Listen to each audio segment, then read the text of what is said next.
Good afternoon, everyone. Welcome. Such a beautiful day. I don't know who's responsible for the summer weather, but you can take credit. I'll take credit. It's amazing. We're happy to have it. And equally happy to have Kristy Townsend with us this afternoon to deliver what I think is going to be a really exciting science cafe, to learn a little bit about how our brain and our nervous system are connected to weight gain and some of these issues that we're seeing as a chronic epidemic of obesity in this country and throughout the world. So really excited to have her, even more excited and a little proud to say that she was originally a student here in 2000 or 2001. We were just talking about that. Back when we first began having year-round science here at the lab. So it's a lot of fun to see her and watch her success and now see her bring students to MDIBL. So, Kristy, we're thrilled to have you, and thank you for being here today. Thanks, Jerry. Thank you all for coming out. I want to just say that I'm used to teaching, but I like teaching where you all interrupt me a lot, so I don't have to hear myself a lot. So please ask questions as they come up, ask for clarifications, anything as I'm talking. So we're going to talk about food today, but we're mostly going to talk about what makes you hungry at certain times of the day, what makes some people more hungry than others, and how do we balance the calories that we take in with the calories that we burn, and how does our body regulate that? And I'm sure you've all observed some people can eat whatever they want, whenever they want, and still maintain a healthy body weight. But then we also have an equally puzzling thing where we have people who are overweight and perfectly healthy. They never get diabetes, they never get cardiovascular disease. It's not a huge number of people, but they exist. So these are the types of things we're going to talk about today. How does our body, how does our nervous system control energy balance and metabolic health? So our lab at University of Maine, this is our focus.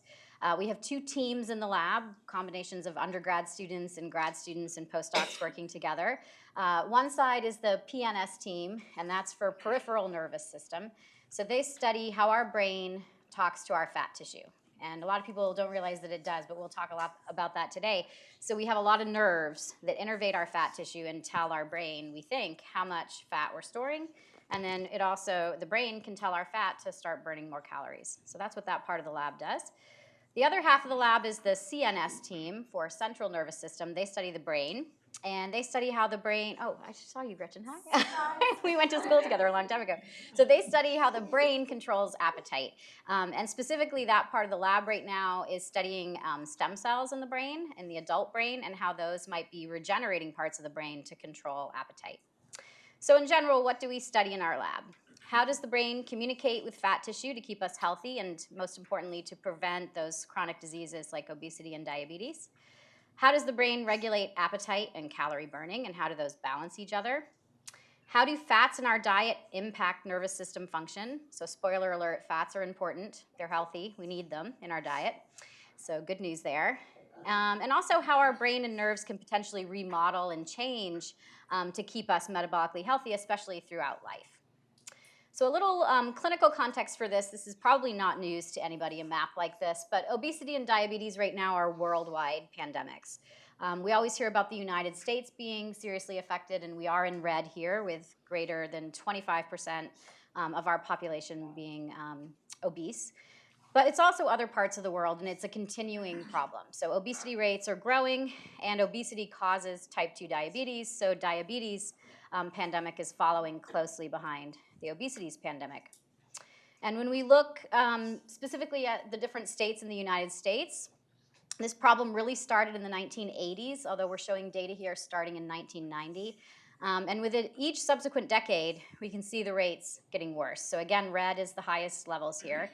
States in 2010 that are really dark red have greater than 30% of the population who are obese. So it's really a big problem. And right now, about 70% of US adults are overweight. And we'll talk about those classifications today. So overweight is a lower body mass index than obese, but 70% of us are overweight or obese. And particularly when we look at the Northeast, Maine is one of the most obese and diabetic states in the Northeast. So it really is a problem that's close to home. So another way of looking at things, if we don't want to look at a map, is this cool tool with Google called Ngram Viewer. I encourage you to play around with it if you haven't seen it before. So you just type in a word, and it searches millions of books over time and how often that word's been mentioned. So similar to the trends with obesity, we can see that the mention of obesity in books has skyrocketed at the same time that it's become a health problem. So just indicating that this is really important. But even though the pandemic of obesity is relatively new, starting in the 1980s, obesity has been shown to us through historic art for a long time.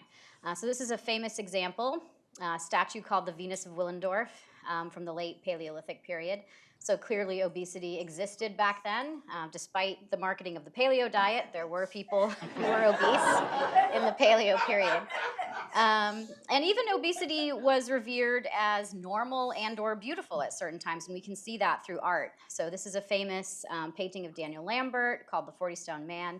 But also we know about Rubenesque women who are considered very beautiful, yet they're yet overweight. We don't know, about their health status, but they could have been healthy, and I'll tell you why today. So in general, we know that obesity is a problem that's been with us for a while, but we know it's getting worse and it's making us more sick than it ever has before. So really what we're trying to understand as physiologists and biologists is why is the human body capable of expanding and contracting its fat mass or its adipose mass? And what are the benefits and what are the risks? So to be able to talk about that, we have to talk about what makes us gain weight to begin with. And it all comes down to physics, unfortunately, but we're going to do a simple version of physics today. So it is all about laws of thermodynamics, but we like to say it's as simple and as complex as energy in versus energy out. So it's that simple, but each side of the equation is very complicated, and that's what people are still trying to unravel. So on the energy intake side, we do have different appetites. We're going to talk about how our brain controls our appetite today. But then from there, we have behavioral decisions. How do we choose which foods to eat? Why do we sometimes choose cake even when we're not hungry? We'll talk about that. Our guts are involved in nutrient absorption, harvesting energy. We now know that there are microbes in our guts that are different between lean and obese people. So that's a very important area of study. And there's different parts of the body that can sense nutrients, that can sense how much sugar we've eaten. So all of that together, very complicated to regulate our energy intake. On the other side, we burn calories, and we call that energy expenditure. So we're all familiar with physical activity and exercise. Those are probably the most obvious ways that we burn calories. But we also burn calories in each of our cells through a process called basal metabolic rate. And that's really our metabolism. That's what allows our body to just function. And the part of our cells that do that are called the mitochondria. So they're like the powerhouse of our cells. They burn calories and harvest energy. There's also a process called thermogenesis, and just like it sounds, it makes heat. We're going to talk about a special type of fat tissue that all of us have called brown fat that can make heat. And because it does that, it burns a lot of calories. And it's really healthy for us too. It can take up a lot of sugar that circulates. And also muscle efficiency. So everyone has different muscle mass, but everybody's muscle burns calories differently too, and that's another component that's genetic. So energy in and energy out, it's as simple as that, but it's also very complex. And to make things even more complicated, I put the brain on the left, but it actually controls both arms of energy balance. It's really the master regulator of everything in our body. And we're going to talk about different types of fat tissue today and how they play a role in the energy balance equation as well. So we're probably all familiar with our white fat or our white adipose tissue, and this is where we store energy. But then brown fat on the other side of the equation is specialized to burn calories because it makes heat. So our brain controls both of those things as well. But when we have an imbalance in this equation and we get weight gain and obesity, it's really a combination of genes and environment. Pretty much everything is. Cancer, most diseases are a combination of our genes and our environment. And we'll talk more about that today. But because this is all so complex and there's lots of things controlling how much we weigh and what our metabolic health is like, it's been really hard for the medical industry to find treatments for obesity. And you've probably heard a lot about this in the news. So most weight loss drugs and most lifestyle interventions, so even the classic diet and exercise, the data show repeatedly that they fail in the long term. So sometimes you have short-term success in reversing obesity and diabetes, but for most people, there is no real long-term success. Bariatric surgery really has the best, most promising data right now.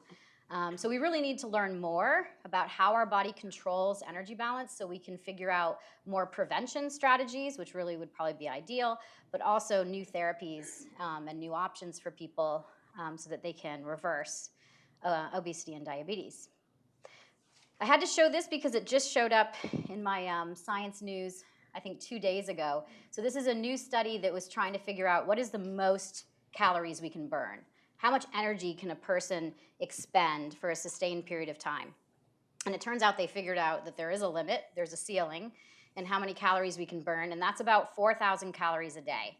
So it's about 2.5 times just the normal calories that our body burns in all of our cells. So I thought that was interesting and worth bringing up. So there is a limit, even though we want to increase energy expenditure and burn more calories to try and treat obesity and diabetes. Apparently there is a limit to that. So I thought that was interesting. Okay, so let's talk a little bit about the genetics of obesity.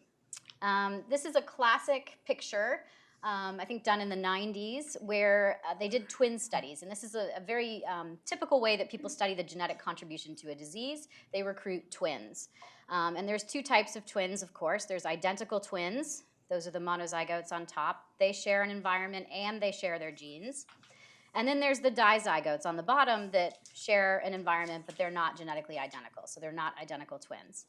And you can sort of tell by looking at these pictures, which you would never see a picture today printed like this in a medical journal, but you can basically tell that the twins on top pretty much share an identical body weight and an identical stature. They're pretty much the same height as well.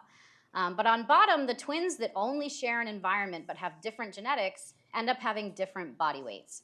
So that tells us what we now know through other types of data, that that obesity is genetically linked. We have a genetic predisposition that will tell us our body weight. So if anyone's done 23andMe, those sort of individual DNA tests you can do, they actually predict your body weight, and they're pretty accurate at it. But it's lots of genes that are playing a role. It's not one gene. And we can see the same things in mice. So the model that most people use to study obesity is the mouse. They respond just like we do when they become obese. They get diabetic, they get cardiovascular disease. And just like us, it depends on their genetics. So certain genetic strains of mice are very prone to obesity. Doesn't matter what they eat or how much they run on a wheel. And then other strains of mice could eat a very unhealthy diet for a long time and not gain very much weight. So it just depends on genetics. But genetics do not get us fully off the hook because our genes are impacted by our environment. And our environment is everything, really. We'll talk about some of the aspects. But if you look at this chart, over on the left are things that are purely genetic that cause obesity. And so they're listed over here as rare. So it's pretty rare for someone to have a single gene that's mutated and then they become obese. But even though those people are rare, they're actually easier to treat. And I'll talk a little bit about that today.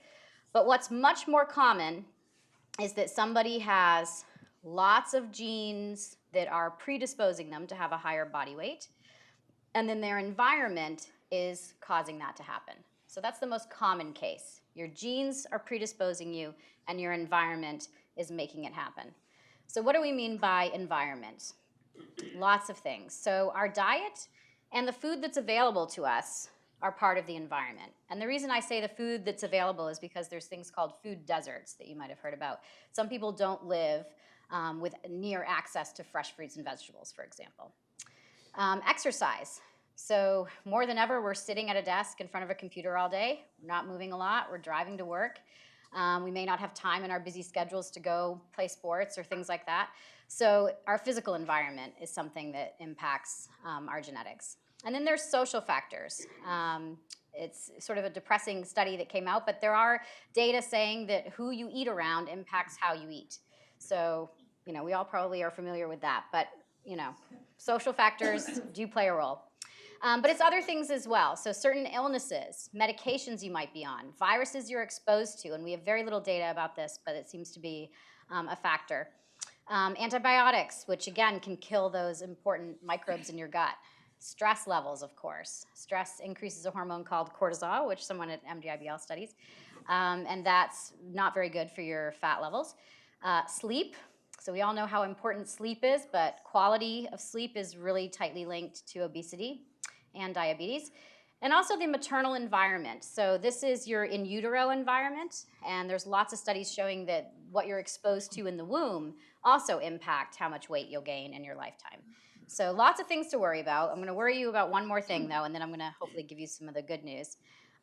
There's lots of things in our environment that people are starting to link to our adiposity or how much fat we have. And these are chemicals you might be familiar with. So things like arsenic and lead, fungicides, nicotine from cigarette smoke, air pollution, plasticizers. So far, and this is a modified slide from the National Institute on Environmental Health Science, over 50 so-called obesogens exist in our environment, and they might be interacting with each other. One of the things a lot of these do is increase the number of fat cells we have and how big our fat cells get. So just something to keep in mind. Another aspect of environment that's been well studied is when you change someone's environment, but their genetics are the same, we see them gaining weight. So some examples are like this group of people that lived on an island. The population was lean. They didn't really ever get diabetes. But then as time went on, this picture was in 1896, but as time went on and the Western lifestyle, the way we eat and computers and all of those things spread to other parts of the world, then obesity started spreading too, almost like it was contagious. That's also the case when we see groups of people coming to the United States and adopting the lifestyle here. There's also more weight gain in those populations as well, where it wouldn't have happened where they had lived before in their home environment. So this is a big issue. And really it comes down to what people propose, that just the calories from one more potato chip a day, which is only 10 kilocalories, if you don't balance that by increasing your energy expenditure, you can become overweight in just a couple of years. So it's really that much of an imbalance, according to some people. Okay, so the reason we worry about obesity is because it leads to lots of other diseases. It pretty much affects every organ and tissue in the entire body. I've listed some of them here. Certain cancers are increased, breathing problems, neurological problems, fatty liver, gallbladder disease, reproductive dysfunction, skin problems, bone and joint problems. The two most prominent and probably the best studied as well are the two that are bolded, and that's diabetes, which is an inflammatory state, and also cardiovascular disease and vascular type complications. Okay, so before we go any further, I'm just going to do a little terminology overview with everybody. So in our field, we've tried to develop terminology that's sensitive but also scientifically accurate. So when we talk about fat, we're never talking about a person. We're talking about adipose tissue or the fat tissue, or the fat in our diet, also called lipids. So the medical terms when we're talking about people are either overweight or obese. And importantly, we always teach people in my lab this, the opposite of that is not skinny. The opposite of that is lean. So we talk about lean and obese, and we talk about fat tissue or fats in our diets. So how do we measure this? How do we quantify the fat tissue that somebody has? So the classic way, which you've probably heard of, and probably all of you have had this done at the doctor, is the BMI scale, or body mass index. And this is actually named after an invention by this guy, Adolphe Quetelet, if I said that right. So he was an astronomer and a mathematician. He studied statistics, and he developed the Quetelet index, which is what we now call the body mass index. So you've all probably seen this before. There's 4 different levels: underweight, quote unquote, notice I put it in quotes, normal weight, because it's no longer quote unquote normal, overweight, and obesity. And you can calculate that by taking your weight in pounds, dividing it by your height in inches squared, and multiplying it by 703. So we're going to do a little exercise here in this room to get you all interacting. We have a person who weighs 220 pounds and is 6 foot 3 inches tall. So do you think that they're overweight or obese, or do you think they're on the normal underweight side? How many people think this person is overweight or obese? Okay, that's the typical response. Most people see those, and we can think of someone 6 foot 3 who's 220. We wouldn't think of them as overweight. But when you do the math, their BMI comes out as 27.5, and they are considered clinically overweight. And remember, this is important because insurance companies are telling our doctors how to treat us when we come into a doctor's office and our BMI comes in that range. And there are data to show that we're treated differently when that happens. But I think we can all think about the exceptions to this case. Someone who weighs 220 pounds and is 6 foot 3 inches tall isn't necessarily unhealthy. So the BMI scale has become a major controversy. And some of you might have found your doctor's offices using alternatives to the BMI scale. And some of the classic examples that have led people to dismiss the BMI are these ones: sumo wrestlers and bodybuilders. So in the case I just gave you, that could have been a bodybuilder. That could have been someone with really high muscle mass, really low fat mass, incredible insulin sensitivity, and meaning they're not diabetic at all. And sumo wrestlers are the same. They have a lot of fat mass, but they're very healthy because their fat to muscle ratio is the right ratio, and they end up not getting diabetes or any cardiovascular complications. So people have really been dismissing BMI. But BMI might be the best we have in some cases if we can't do other measures, because BMI is correlated to these two complications, so diabetes and cardiovascular disease, which are some of the top killers in our country, really. And together these cluster in a medical condition called metabolic syndrome. So this is characterized by hypertension or high blood pressure, diabetes, high circulating lipids like triglycerides, and high LDL cholesterol, which is the bad cholesterol, inflammatory markers, fatty liver, etc. So these are the clinical manifestations of metabolic syndrome. But you can better tell if someone's going to get those by doing something other than BMI. So one of them is waist circumference. So measuring the circumference around your belly button is a better indicator of whether you'll get sick than just calculating your BMI. Also, looking more closely, which can't always be done because you need medical imaging, but looking at where the fat tissue is located in the body. How much lean mass do you have and where is it? And how much fat mass do you have and where is it? So in this cartoon example, this is a cross-section through somebody's belly button. So if we're looking, they got imaged across their belly button and we're looking top down. So their spine's going to be in the middle here, okay? And all this in white is belly fat, okay? So there's different depots. There's mesenteric fat, or omental, that's around our gut. There's visceral fat, that's around the rest of our internal organs. And then number 3 here that's polka dotted is subcutaneous fat. That's right underneath our skin. And that's the fat, it turns out, that it's pretty healthy to have. So if you have mostly subcutaneous fat, and a medical scan can tell that, you're probably not at high risk for getting diabetes. But this visceral and omental fat around your internal organs is much more highly linked to all those health problems that I just told you about.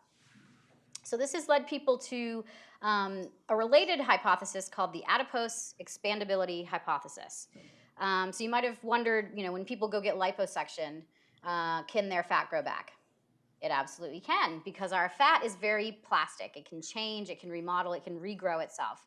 But the way that it does that matters. So just, again, a couple of things with terminology here. The fat cell, the thing I'm showing you here, we call an adipocyte. And then the fat tissue with everything together is called adipose tissue. So we can get more fat through 2 mechanisms. One is called hypertrophy. That's just a fat cell getting bigger. It stores more and more lipid and just gets bigger. The other way is called hyperplasia, and that's where we make more fat cells, but they stay smaller.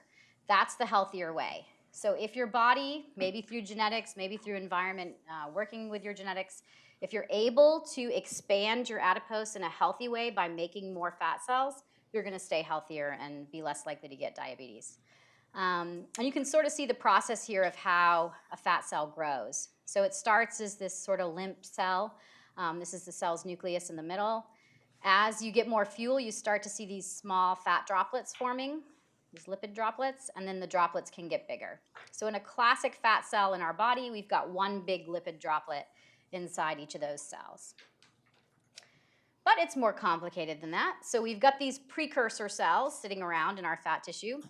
They're ready. So if you're able to expand in a healthy way, you're going to be able to very easily tell those precursor cells it's time to make a new adipocyte, a new fat cell. And then it will start to store little lipid droplets. And then as we're eating and taking in energy through our food, we can put more lipid into the fat cell. But the reason that we do that, the reason that we evolved to have this fat tissue that stores all of our food, basically, is because we need it in times when there is no food. And humans really evolved during a lot of times of starvation when we were hunter-gatherers. So this is a very efficient system. So we can store the fat, and then even just overnight while we're fasting, we can access that fat and break it down through a process called lipolysis that gives us energy. So when we're sleeping and we need to consolidate memories or repair our tissues, that's one of the ways we're getting energy is through burning up that fat that we're storing in our cells. So the problem happens when you're unable to have your adipose expand properly and you can't store all the lipid in your fat tissue. That's really when there starts to be a problem. If you can store it in a healthful way, you're usually good to go. But what can happen most often with obesity is a spillover. So the fat starts to be stored in places it shouldn't be. It gets stored in the liver, the muscle, the heart, and since those tissues are not designed to store fat, they get really sick when they're fatty. So the one we probably hear about the most is fatty liver. It can be caused by other things as well, but it's very common with obesity. And when we start to store fat in our liver functions start to decline, and then we end up getting cirrhosis and things like that. So that probably is one of the major factors underlying why some people gain weight and don't get sick, because their fat tissue can expand and store more fat for them without spilling it over into these other organs. Any questions so far? Okay, I thought it'd be good to take a little breather, because now we're going to talk about how our brain talks to tissues and organs in the body. So it does that in two ways. One of the ways that our brain talks to tissues and organs is through peripheral nerves. So we have peripheral nerves innervating every tissue and organ in the body. We also have a circulatory system. So this carries things like hormones, which is part of the endocrine system, and also nutrients and oxygen and other things all around our body as well. So there's two ways that we communicate with the brain. You basically can think of this as fast and slow. So our nervous system is very fast. It's an electrical signal, so it's a very quick way to talk to our tissues and organs, whereas circulatory communication is a little bit slower. So let's do an example. Everyone's heard of insulin. Does everyone know where insulin is made in the body? In the pancreas. So we're going to talk about insulin acting as a circulatory factor and a hormone regulating our metabolic health. So here's insulin. It's this red triangle, and it's traveling in our blood vessels after it's made by beta cells in the pancreas. So you probably have heard of type 1 diabetes where you no longer can make insulin. So that's different than the diabetes we're talking about today that's linked to obesity. So normally the pancreas is healthy. The beta cells are pumping out insulin into the blood, and then the blood's carrying it all over the body. It used to be thought that certain tissues were responsive to insulin, but now we know it's pretty hard to find a cell in the body that doesn't have an insulin receptor. So insulin's going everywhere. It's binding to a receptor on a cell, and it's causing things to happen. So one of the places it can bind is our fat cell. So insulin binds its receptor and causes effects in the cell, usually healthy things. So as I was telling you before, subcutaneous fat under our skin is the healthy fat. One of the reasons it's the healthier fat is it's much better able to bind insulin and do the healthy things that insulin does inside a fat cell. Okay, so insulin's job, you may know, is to take up glucose from the blood. So we eat food, we have insulin coming through our intestines into our blood, and we don't want to keep it there because glucose or the sugar from our food is energy. We definitely need it. But if it hangs out in our blood for too long, it becomes toxic. So a lot of the effects of diabetes with sugar hanging out for too long, it's because the glucose is causing damage to the cells. So when the body senses glucose, so again, there's those nutrient sensors in the body that can tell, okay, we ate a meal, we feel the glucose going up in the blood, there's more sugar in the body. It's going to activate insulin on its receptor, and it's going to bring a glucose transporter to the surface of the cell, and that cell is going to take up glucose. So that's the healthy way. That's what normally should happen. But when you become diabetic, and this is type 2 diabetes associated with obesity, that receptor can no longer do its job.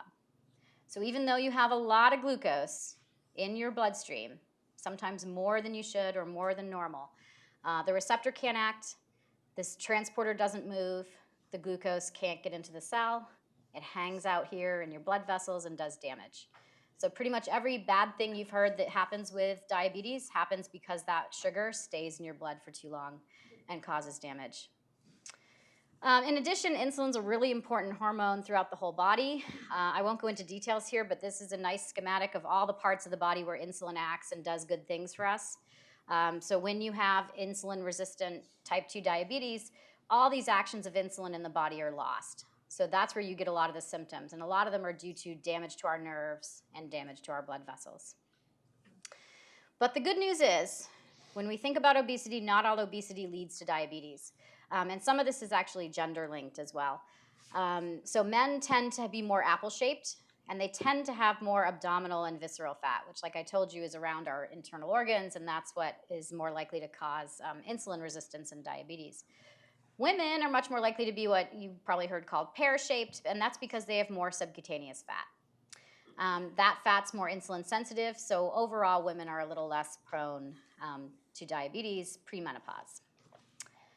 Okay, so now we're going to dig down into the different flavors of fat, because I told you we were going to learn about brown fat today. So here I'm showing you the two main differences in fat tissue. So the classic one, this is what stores all our fat. This is the cartoon showing the cell membrane, the nucleus squished over here, this big lipid droplet. And here's a real picture. If we took a slice through fat tissue, this is what it would look like under a microscope. So you can see those dots that are the nuclei, and all this open white space here, that's the lipid. So when you look at fat tissue, you're mostly looking at lipid. Whereas brown fat, you can already tell, looks very different. So here's the cartoon. You can notice right away all these lipid droplets are smaller. There's also lots of these brown things. Those are the mitochondria. Remember, those are the powerhouse of the cell. Those produce energy. They burn calories. So we like having a lot of those. And as a result, this is what the tissue looks like if you had it under a microscope. So again, we see the nuclei in dark blue, but we also can see lots of little tiny lipid droplets. And this is just a physics problem as well. When you have more surface area because you've got smaller lipid droplets, you can burn up that fat more quickly. And that's what brown fat needs. It needs to have ready access to that fat so that it can burn it up to make heat. So a little more detail. So we have white fat for energy storage. It has one big lipid droplet. It has very few of those mitochondria. We have different types of it in the body, different depots. And then we have brown fat. It burns calories, what we call energy expenditure. It's got lots of small lipid droplets. And I told you it has a lot of mitochondria, and that actually is what makes it look brown. But it also has special mitochondria that have a protein called UCP1, and that's what makes heat. So only this tissue has UCP1, and only this tissue can be turned on to make heat. So we call it thermogenic. It can make lots of heat. And when anything makes heat, it's burning calories. So it needs a lot of energy. It actually takes up a lot of sugar, which is why it's healthy for diabetes. It takes up a lot of sugar for fuel, and it uses all that lipid it's storing to burn calories. So what people usually like to hear is there's a third flavor of fat, and we can turn this one on. We can make this one turn brown inside our white fat depots. So we call this beige because it's between brown and white. Some people will call it bright for brown and white. But it's basically like a brown fat cell, but we can make it appear in our white fat depots upon stimulation, and that's a process we call browning. So turning our white fat into brown fat.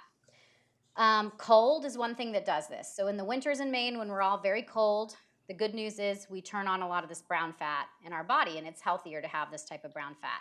It does make us hungrier, so there is a caveat there. It's all about energy balance. But the interesting thing is that most of the brown fat all of us have as adult humans is this middle type. We don't have a ton of this classical type as adult humans. Baby humans have a lot of it. So one of the goals of biomedical research right now is to understand how do we make more of this special type of brown fat, this beige fat. How do we increase this rate of browning, and how do we activate more thermogenesis, because we know it's healthy. We know it prevents diabetes. We know it can mitigate obesity. So to do that, as I told you, a lot of people use the mouse, and I'll show you why. So if we look at a human, we have an adult human here on the left and a baby human on the right, and then here's a mouse from two angles. We basically have the same anatomy when it comes to brown fat. And especially in the baby, if you see between the shoulder blades, they have this big brown fat depot. The mouse has the same exact thing. Human babies actually lose this big brown fat depot as they age, so when they're around 7 years old, they no longer have that. But now that we can do all this fancy medical imaging, we can tell that adult humans do have brown fat. And until about 15 years ago, we didn't think they did. We thought adult humans had just lost it completely as they age. But we have it, and it's around our spine and our clavicle, a little around the heart, a little around the kidneys. And those are basically the depots we see in a mouse as well. So the mouse is a really good model to study human obesity and diabetes and to try and understand brown fat and how that might be a tool to treat and prevent these metabolic diseases.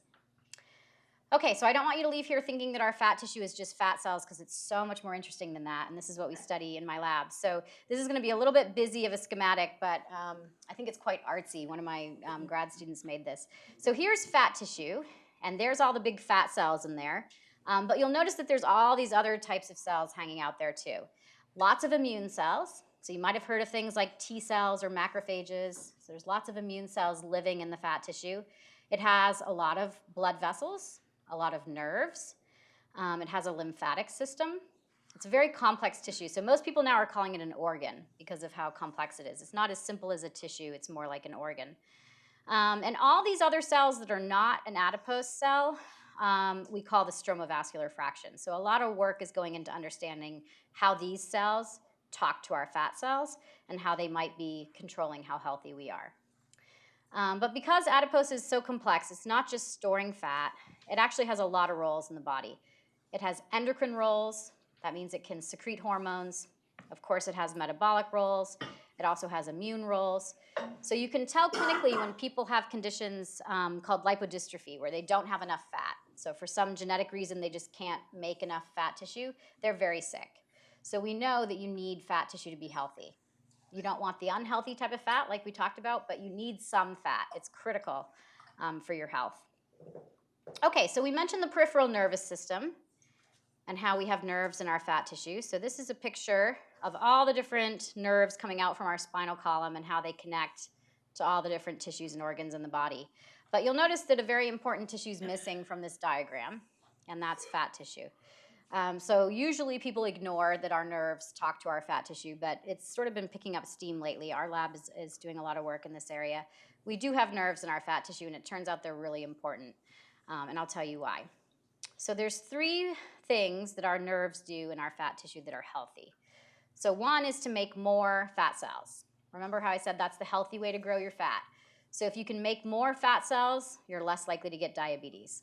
The other thing is our nerves control the breakdown of the fat. So at night when you're sleeping and you need to burn calories and get energy from your stored fat, your nervous system is doing that. And that process we'd all like to do more of, which turns our white fat into brown fat, our nerves do that too. So we really need the nerves in our fat tissue. And it all starts in the brain. The central nervous system talks to our peripheral nervous system. It releases factors like norepinephrine, which you might have heard of, or its cousin epinephrine, which is adrenaline. And it binds to receptors in the tissue. There are direct connections between the nerves and the cells that cause all these effects to happen. And there have been lots of studies that can prevent this nerve communication, either surgically cutting the nerves or using chemicals to kill the nerves, and you lose all of this metabolic control. So we really do need our brain to be able to talk to our fat through these nerves in order to stay healthy. Okay, so there are a couple conundrums here as we talk about fat. So we talked about that there are some healthy types of fat, subcutaneous fat under our skin, brown fat. Those are good types of fat to have. They're metabolically healthy. We don't have a lot of time to talk about it today, but I just want to punch this point again that fat in our diet is healthy as well. So it is required for physiology, for biochemistry in our body. Our brain is the second fattiest organ in the body. It's incredibly fatty. So we need to eat fat. Really, sugar is the villain, by the way, in the data. But and the other thing that happens is regardless of the middle ranges, like overweight, really the problems, increased mortality and increased diseases, like which we call comorbidities, happen at the very low body weights and the very high ones. So people in that overweight range, 25 to 30, are not as likely to have those problems. And the other thing that happens a lot is we see diabetes in patients who are lean. Their BMI looks normal or even underweight, and they're going to get diabetes. And this again comes back to balance of fat mass and muscle mass. So just because your friend can eat whatever they want and they're very thin does not mean they're protected from diabetes. Not that you should take pleasure in that. But the flip side of this is the obesity paradox. And you can easily see this with this mouse here. So this is a mouse on a scale weighing 129.5 grams. This mouse is a genetically altered mouse called mitoneat. Just to put it in perspective, I wrote the numbers on the side here. A normal mouse, which would be like a normal human, weighs 25 to 30 grams. If you feed these mice a diet that makes them obese, they'll get up to 40 to 60. A genetically obese mouse, called OBOB, usually weighs 60 to 80. This mouse weighs 120 to 130. So this is the far extreme of obesity. So when the researchers made this, and this is a paper that came out in 2012, they thought for sure they would be able to study severe obesity, what we sometimes call morbid obesity. But this mouse is perfectly healthy. Never gets diabetes, it never gets cardiovascular disease, it never, it has some joint problems because it's not easy to walk carrying that much weight, but this is a healthy mouse. So this is rare. We do see this in humans, though. There are examples of humans who are coming in at obese on the BMI scale, but they're perfectly healthy. They don't get diabetes or cardiovascular disease.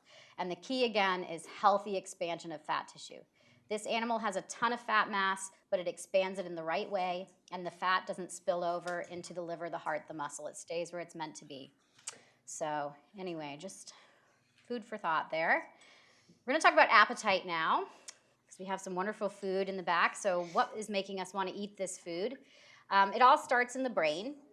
Our favorite part of the brain, the hypothalamus. It's in the middle bottom of the brain. This picture here is as if we cut our brains right down the middle like this and then looked in the middle.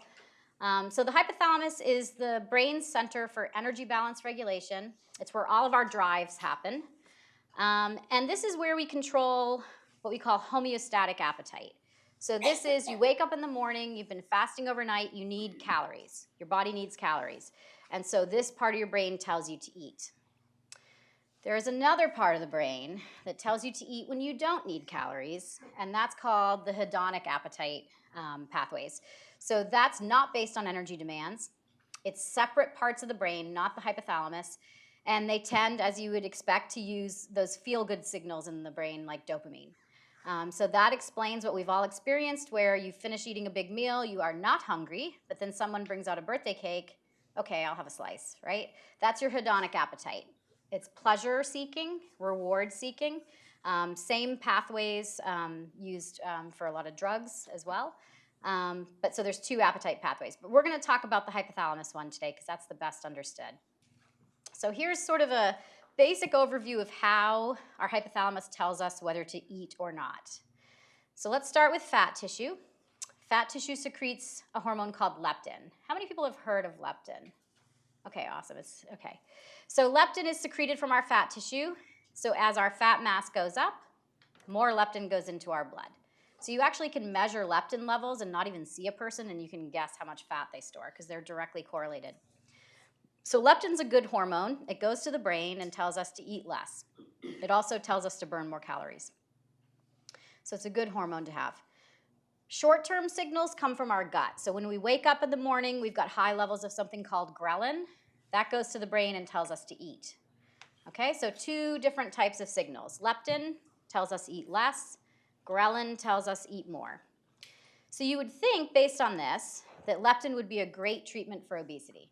We just give everybody who's obese some leptin, and they'll eat less, they'll burn more calories, good to go, right? So this actually happened. In 1994, leptin was identified. The researcher at Rockefeller made a company, thought he was going to, cure obesity, make a lot of money. Leptin failed in all but a very small percent of the population who had a mutation just in leptin. Those people were cured. You give them leptin and they were fixed. But it turns out the rest of us are resistant to leptin. So it's a lot like I told you about insulin. We have plenty of glucose hanging or plenty of insulin around, but the receptors can't feel it. Same thing happens with leptin. When we become obese, we've got lots of leptin around, but our brain can't feel it and it can't respond, so we still keep eating. So let's dig into that a little more deeply. So here's a picture of the brain, and instead of cutting it like this, like we just saw, we're cutting it in the coronal plane, which is like you're wearing a headband. And then the part in the square is what's blown up in the cartoon here. And so these are all the different regions of the hypothalamus. This pink region at the bottom, it's down near our pituitary gland. That's really where all the magic happens. So this is called the arcuate nucleus. And if we just simplify it here, the arcuate nucleus has two types of neurons that really matter. Ones that are called POMC, because they express a protein called POMC. They're anorectic, meaning they make us not hungry, sort of like anorexia. We don't feel hungry. The other type of neurons have other proteins like NPY, and those make us feel hungry. So it works the way you would expect. So anorexigenic neurons or anorectic neurons make us eat less, and they make us burn more calories. Orexigenic neurons make us eat more and burn fewer calories. So they act opposite to each other. So those two hormones I told you about, leptin from our fat tissue, activates the top set of neurons, eat less, burn more. And ghrelin, when we wake up in the morning coming from our gut, activates the other type of neurons, makes us hungry, makes us burn fewer calories. So these are the basics. These are the classic examples that people point to, but there are actually dozens of things in the body that act on each of these neurons. Dozens of things that increase appetite, dozens of things that reduce appetite. And our work previously identified a new one. I'll tell you a story about the naming in biology because it has nothing to do with bone, but it's called bone morphogenetic proteins, and specifically one called BMP7. So people in science name things once they find out one function. So the first described function of this protein was to make bone, which it does very well, but it turns out it also regulates energy balance. But what we like about BMP7 is it hits both sides. So if you give BMP7 to an animal, they'll eat less. And if you give BMP7 to an animal, they'll burn more calories. And usually the opposite happens. So usually if we go out running or have strenuous exercise, we get hungry, right? Sometimes we crave healthier food, and that's great. But most of the studies show that exercise is so healthy for every part of our body, but it makes us hungry. So it's not a very effective weight loss tool. But when we did a study on BMP7, we found that it does the opposite type of reestablishing energy balance. So when we delete it, so it can no longer reduce appetite, the animals, which are called KO for knockout, they don't have any more BMP7, they eat more. Okay, that's what we would expect. But then we were perplexed because they're eating more and they don't gain weight. So this is how much the mice weigh in both groups over 24 weeks of eating a really unhealthy diet, like a fast food diet, high fat, high sugar. And you can not really see the two lines because they're pretty much completely overlapping. So even though this knockout animal is eating a ton of food, it's not gaining weight. It's pretty much the dream to all of us, right? And it's because they've reestablished energy balance, the opposite of exercise. They've increased energy expenditure in response to eating more calories. And we've sort of figured out the mechanism here. But long story short, they're burning more calories because they've turned on their brown fat.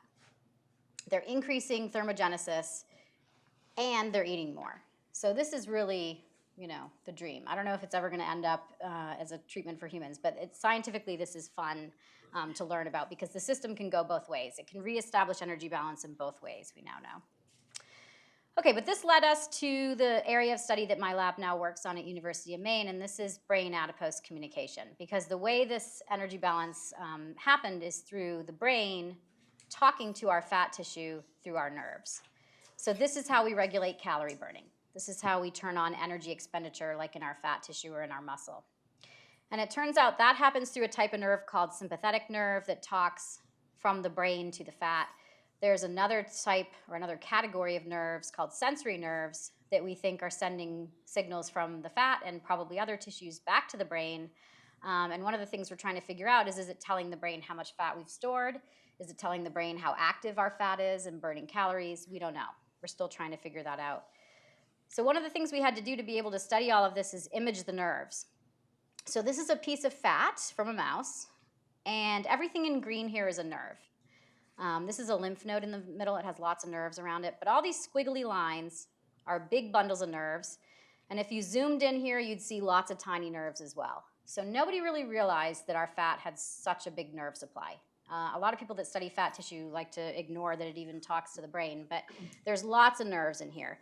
So now we're trying to answer questions like, are these adipose tissue nerves dynamic? How are they regulated?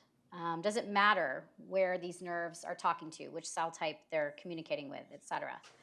And this has led us to look at the diversity of nerves in the tissue. So I'm showing some of this to you here. Everything in green is a nerve. So here's a big, beautiful nerve bundle, lots of axons traveling together. Here we're looking at adipocytes. So you can sort of see the same pattern, big lipid droplets in the middle. But everything green are little tiny nerve fibers interacting with those fat cells. These are some beautiful myelinated nerves. They've sort of got a fatty layer around them. Another thing that's important about fat, it's like the insulation on our nerves. So this is something we're actively working on. But this led us to look at a condition that's very common with diabetes. You might have heard of it, called peripheral neuropathy. So if we have a healthy nerve, shown here on the left, It becomes an unhealthy nerve when that fatty insulation, the myelin, becomes damaged, and then the nerve starts degrading. It starts dying back. So remember, we have nerves innervating every tissue and organ in the body. We don't want them dying back. So what happens when these nerves retract is that we lose proper communication with the brain. And we know that this is caused by over 30 medical conditions. So diabetes accounts for over 30 million patients that have neuropathy just in the US. But it's also caused by chemotherapy, by aging, by certain antibiotics, by certain environmental chemicals. And it's a process that is degenerative. So it starts in the skin, and it's the best studied in the skin, but it does move inward, and it goes deeper. But nobody's really looked at what happens when the neuropathy travels to deeper layers. Because you're losing a lot of your different types of nerves, the symptoms are complex. So you have pain, but you also have numbness. You have tingling, you have loss of sensation, you have loss of tissue function, and it often can lead to amputation if it isn't stopped early enough. But the problem is that neuropathy is really tough to diagnose, especially when it's early in the process, and there's no treatment. So aside from giving patients painkillers, that's all you can do. There's nothing out there right now that can stop the nerve death and regrow the nerves. So I won't show you all the data today, but this is just the model for what we've discovered in our lab. This is a paper that just went out last year. We found that there's neuropathy happening in the fat under our skin. And I've already told you how important those nerves are. So we don't want them dying, but we've shown that that does happen. So here's the model. So this is a section of tissue starting at the skin surface up here and going down to deeper layers, and here's the fat layer down beneath. So in healthy tissue, we have nerves communicating in every single layer. But as we start to get neuropathy, the nerves start dying back. So first we lose innervation in the skin surface, and then we start losing proper communication with our adipose and even with our muscle. So we've seen this adipose neuropathy now in mouse and human with age, with obesity and diabetes, and even with certain diets. But we have found some things that seem to reverse it. Exercise seems to reverse it. Cold stimulation seems to reverse it, but we're still looking at potential therapeutics. But one of the things this research has led us to finding is that the nerves in our fat tissue are really closely associated with our blood vessels. So we talked about how the blood talks to the brain and the nerves talk to the brain. The blood and the nerves seem to communicate with each other as well. And I love this video that my student did, so I always put this in the talk. So everything red here is where a nerve is making a connection. And this big vessel-looking thing is a blood vessel in our fat tissue. So I'll play the video. So this will spin around if I do it right. There we go. So these are all the nerve connections in red surrounding a blood vessel in our fat tissue. So we don't know yet what this really means for function. Nerves definitely tell our blood vessels to constrict and all of that, but we don't know why there needs to be such tight communication between the blood vessels and our fat, and if that might be a link to cardiovascular disease, which is very common with obesity. And just some more pretty pictures of things we've observed. So these are 3 different ways that we see the nerves and the blood vessels interact in the fat tissue. Red here is the blood vessel, green is the nerve. Sometimes the blood vessel and the nerve just run together. They run alongside each other, but they don't seem to interact. Sometimes we see a big nerve bundle here in green, and it's got lots of capillaries surrounding it. And sometimes we see a big blood vessel, and we've got a nerve running right alongside it, innervating it. So it's complex, and we're really interested. And one of the reasons we're interested in this is this nerve supply to the blood vessel we find is lost with aging in adipose tissue. So that's one of the projects in our lab, is looking at aging adipose and why we might lose some of the nerve supply, especially to the blood vessels in our fat. Okay, so I want to finish up so we have enough time for questions. So I just have 2 more quick points to make. And one is about the social science that happens with obesity as well. So obesity research is very diverse, people working in lots of different fields. But there's lots of people doing social science work around obesity as well. And this is a schematic I show a lot because I think it really drives home the point, again, sort of related to food deserts. But it's very common that starvation happens in the same neighborhood as obesity. So this is specifically looking at an area of New York and New Jersey where they collected data, but it really tells you that this is socioeconomic overall. So people that can't afford high enough quality food either are starved or become obese. So it really is a socioeconomic problem as well. But just some take-home messages from today. I think it's really important to recognize obesity and diabetes as diseases with a biological cause, really focusing on the science and not the stigma, and focusing on health and not BMI. And I hope that's the message everybody takes home today. Don't focus too much on your BMI. Look at your numbers. What's your blood pressure? What are your circulating lipids? What's your HbA1c, hemoglobin A1c, which is a good diabetic measure. So don't just focus on fad diets and things like that, because we know that we all will boomerang back in the end, or most of us will. And we know that we've evolved to be able to store fat in a way that's healthy, so we should focus on that. And even though there aren't many treatments right now that work for preventing or treating diabetes, for obesity, diabetes is better, because of the way they act on the brain, and they can cause all kinds of side effects that are neurological and not great. Maybe promoting neuroplasticity, maybe helping our nerves talk to our fat tissue better and things like that might be better approaches for trying to prevent these problems. So with that, I'll just leave this slide up, thanking everybody in my lab. This is our spring 2019 photo. We have a great group of grad students and undergrads in the lab. And thank you to all of our funding sources that let us do all this fun science. And thank you all for coming. I'm happy to take any questions.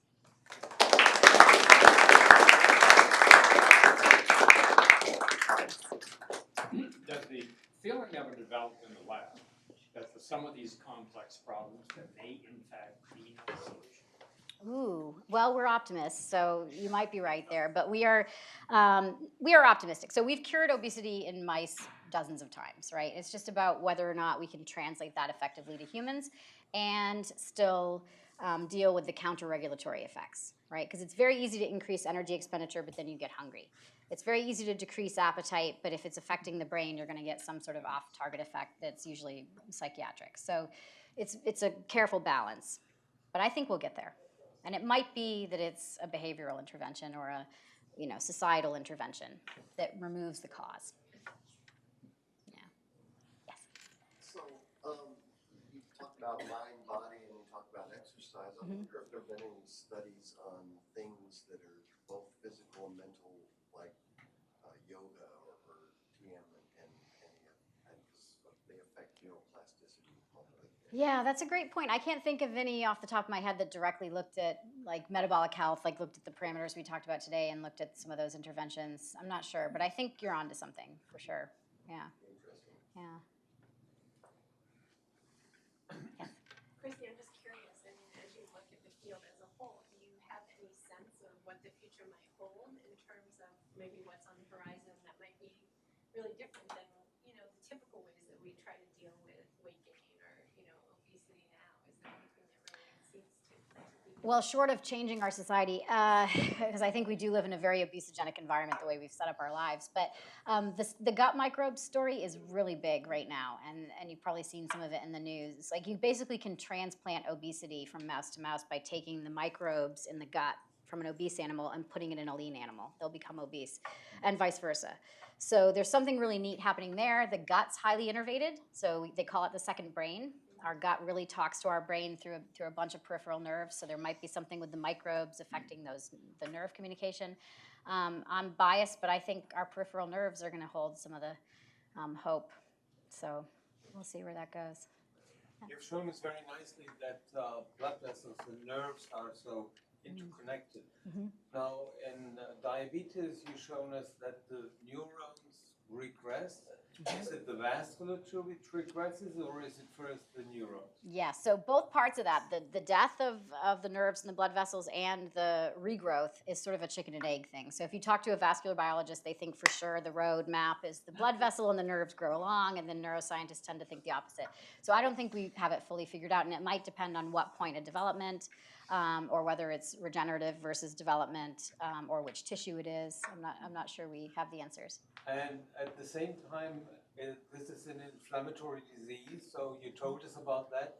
Have you been looking in these animals whether a third component might be inflammatory cells, whether they change with the regression of nerves and the blood vessels? Yes, so I really held myself back from telling this story because it was so data intensive, but that's exactly what we're looking at. So we found an immune cell, which we're calling cold-induced neuroimmune cells in fat, that secrete a growth factor that promotes the nerve health of the fat. So if we delete the growth factor genetically from those immune cells, the nerves die back. It looks just like neuropathy in adipose. So actually this tells us that cold showers would be a wonderful way. Yeah, you're actually onto something, because the people that are studying cold stimulation as a therapy for humans, doing it as a very severe, chronic exposure isn't as effective as these intermittent, more minor cold exposures. So I have a colleague at NIH using cold vests that are only at 14 degrees Celsius for intermittent periods. They call it cold training.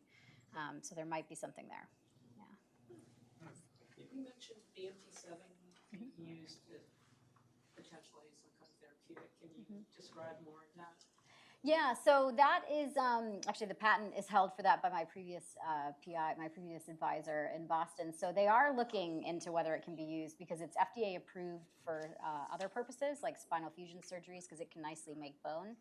And we have a paper about to come out collaborating with bioengineers where we can use silkworm silk to load with BMP7 and then inject it right into people, well, hopefully people, but so far mice, into their fat, and it turns it brown. And it reverses obesity in mice. So no, not in fat, because it's a key point that the precursors aren't there. So if you took it any other way, like if you put it into your skin, you'd get some bone formation in your skin. But if it can be directly injected to the source where you want to turn on browning, and there aren't any bone precursor cells there, then you won't get bone. You'll only get the browning. So we'll see if it can make it into clinical trials in humans. Sleep deprivation has been associated as a risk for obesity.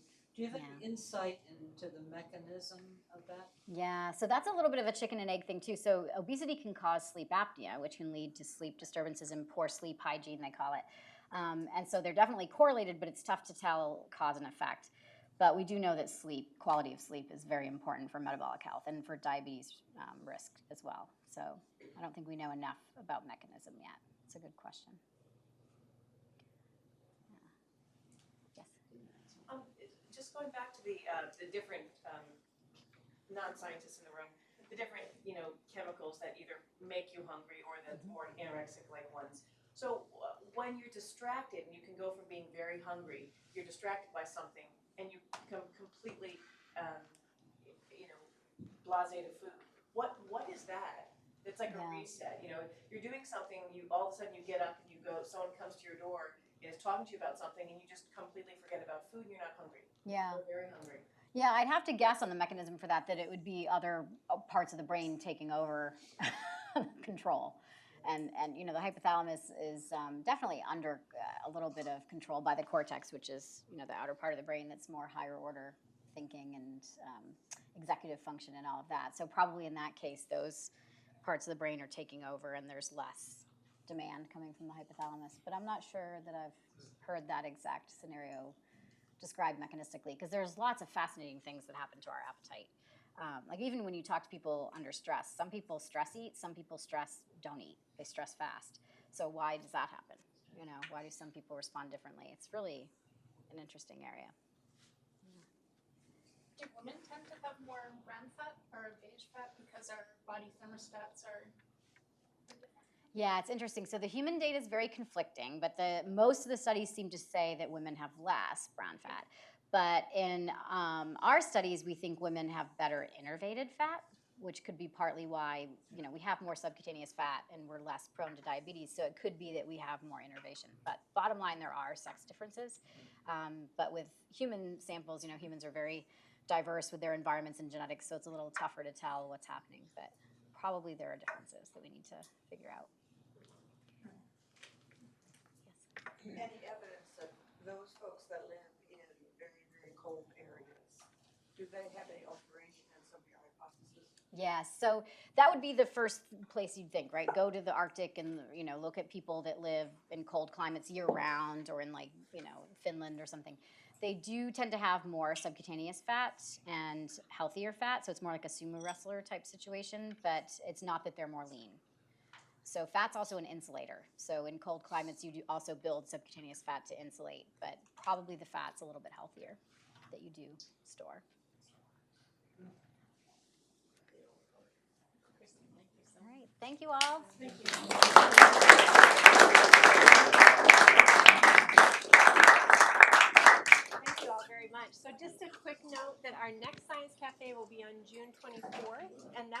joined by Dr. David Dawson. Some of you may recognize that name. He's a former director of the MDI Biological Lab, longtime visiting scientist, retired physiologist now. He's going to give an interesting science cafe on the connections between the history of science and economics and sort of the search for truth in both.